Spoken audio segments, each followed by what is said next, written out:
One of the top problems that we've identified in our work with leaders is that they stop reviewing their vision and their plans, and those things that were once identified as most important fade into the noise of life and work. Your life and your work are not something that you plan once and then put away. They're far too important for that. And so to have maximum impact, your action plans and the tools that we've looked at together must be reviewed regularly. In this module, Review, I'm going to show you how you can measure, track, and celebrate progress to consistently maximize your influence and your impact.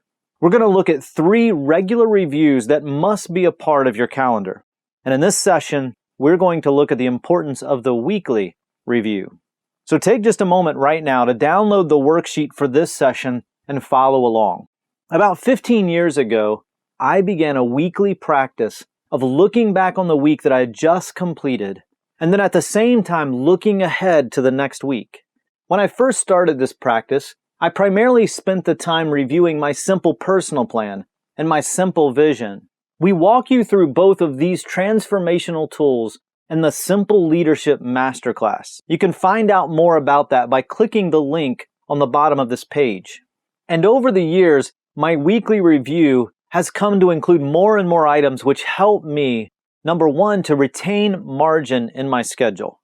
When I have more margin, I'm better prepared to interact in my relationships both at home and at work. Which brings me to number 2. My weekly review has helped me to maintain healthier relationships and connections, to connect better in relationship with people. Number 3, my weekly review has helped me to be more fulfilled in my work. And number 4, to be more productive and more effective. I noticed that I had some margin on Sunday during the early morning hours when the family was still sleeping.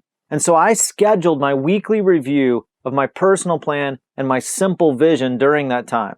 And I want to show you 4 ways that the weekly review has helped me to find greater fulfillment and greater effectiveness in my life and work. Number 1, my weekly review helped me to reconnect with what was truly important in my life and work.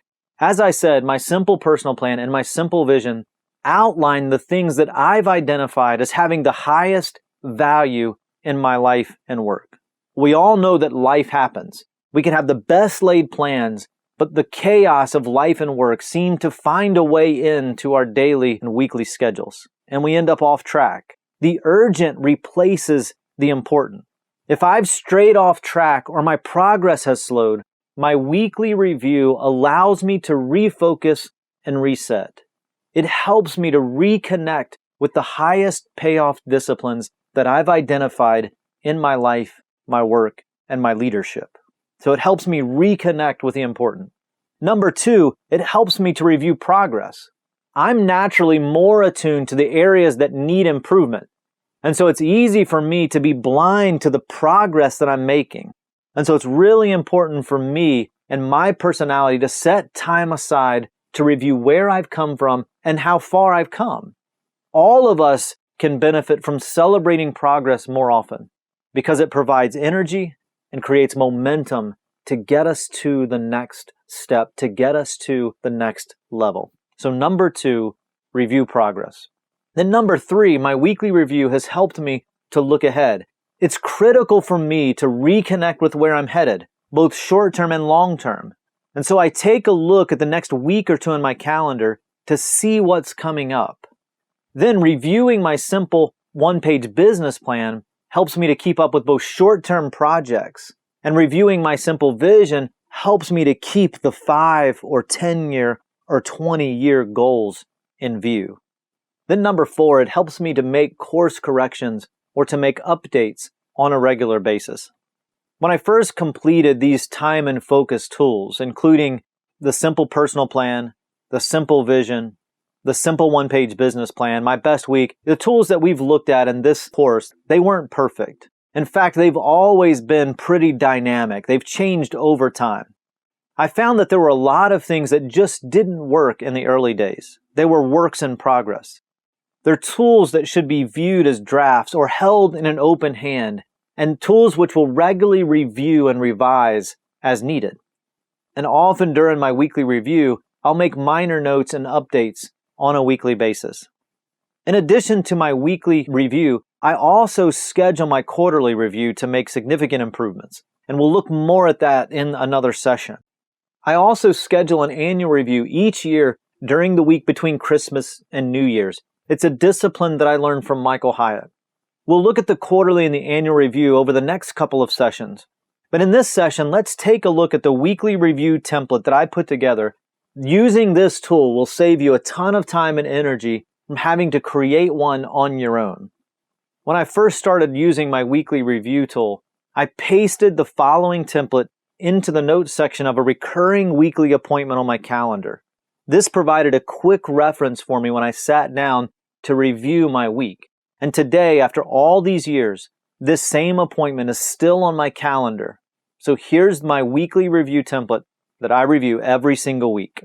Number 1, review my simple personal plan. Now this document is just a few pages long, 5 or 6 pages.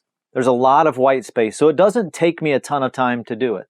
In fact, I've read through my simple personal plan literally hundreds and hundreds of times. And so I know what's there. I know the areas where I'm working currently, and I know the areas where I want to evaluate and see how I'm doing from week to week. So number 1, I review my simple personal plan. Number 2, I review my simple vision. This is the vision document that I've written out that includes where I'm headed in my work and with my career. Again, we walk you through both of these transformational tools in great detail in the Simple Leadership Masterclass. And so I encourage you to take a look at that and see if it makes sense for you. Then number 3, I gather all the loose papers and I process them. I empty everything out of my computer bag. I take everything that's on my desk, everything that's in my to-do folder that I've collected throughout the week, any unprocessed notes that I have, and I go through them one by one and I make a decision what to do with it. I decide if it's something that requires me to take action. If not, I have 3 options. I can trash it if I don't need it anymore, I'm not interested anymore. Number 2, I can add it as a task in our project management software, Asana, for me or for a team member. Or number 3, I can file it for future reference. And typically I'll do this in our project management app or on my calendar or in our online files in a way that I can go back and get it later. So I have those 3 options: to trash it, add it as a task for me or a team member, or file it for future reference in one of those areas. If the item does require me to take action, I can do it if it takes less than 5 minutes, or add it to my task list to do later. Again, these are steps that we referred to in an earlier session. So number 1, I can do it if it takes less than 5 minutes, or add it to my task list to do later. Number 2, I can defer it by actually scheduling time on my calendar to deal with it. Or number 3, I can delegate it to someone else for action or enter it into our project management app to remind me or our business manager to follow up with me on the task. So number 3, I gather all the loose papers together and then I process them. I decide, is it something that requires me to take action or is it something that someone else needs to do? Then number 4, process my meeting notes. I read back through my notes looking for action items that I agreed to do. Is there anything that I've neglected to do, anything that I haven't finished that I agreed to do, an action item that I made for myself that I still need to deliver on? The next step is to review the calendar for the previous week. I look over the previous week's calendar, see if there's anything that I've missed.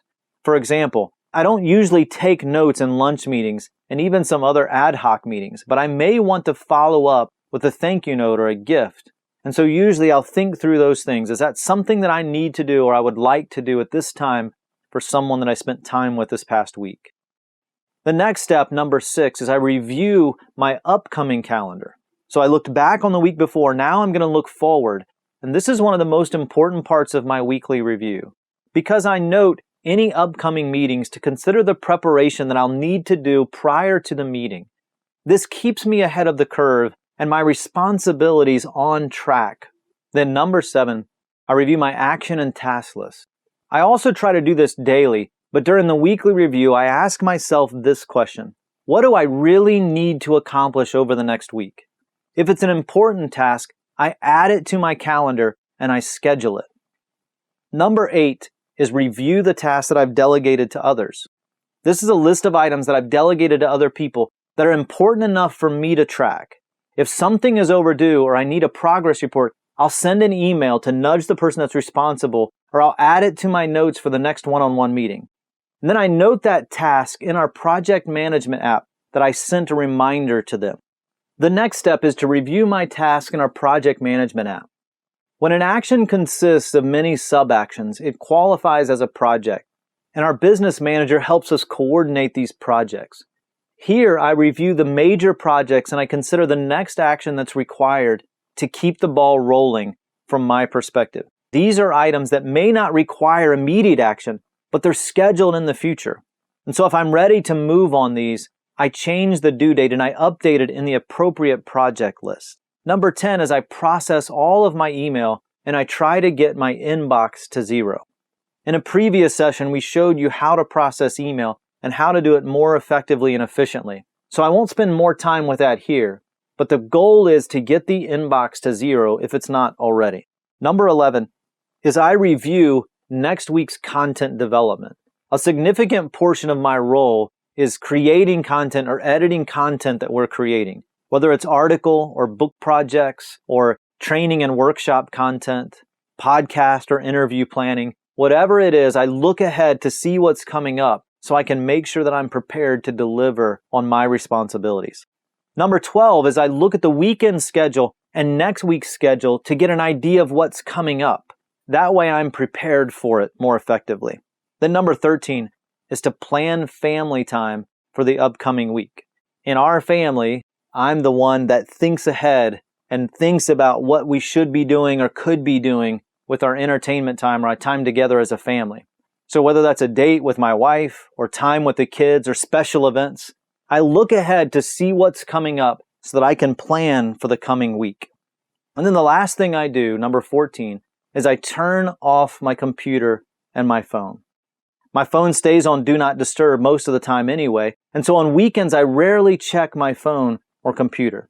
Now this template will help you get started as a framework for your weekly review. When we first look at it, it can seem like a lot of stuff. But honestly now, I move through these items pretty quickly, and in less than an hour, I can get through all of these things, and I feel ready to look ahead to the week that's coming up. When it comes to creating a weekly review process for you, you don't have to get it perfect. You really just need to take the next step. And after 15 years, I'm still learning. I'm still adjusting this process to work for me because my life and work evolves through the seasons of life. And yet I've seen dramatic improvements in my life, in my work, and in my leadership, particularly in areas that are top priority for me. Now, if you haven't already, take a moment right now to download the worksheet and the tool for this session and complete the action steps. In the next session, we're going to look at the quarterly review and look at how it differs from the weekly review. And so I'll see you in the next session.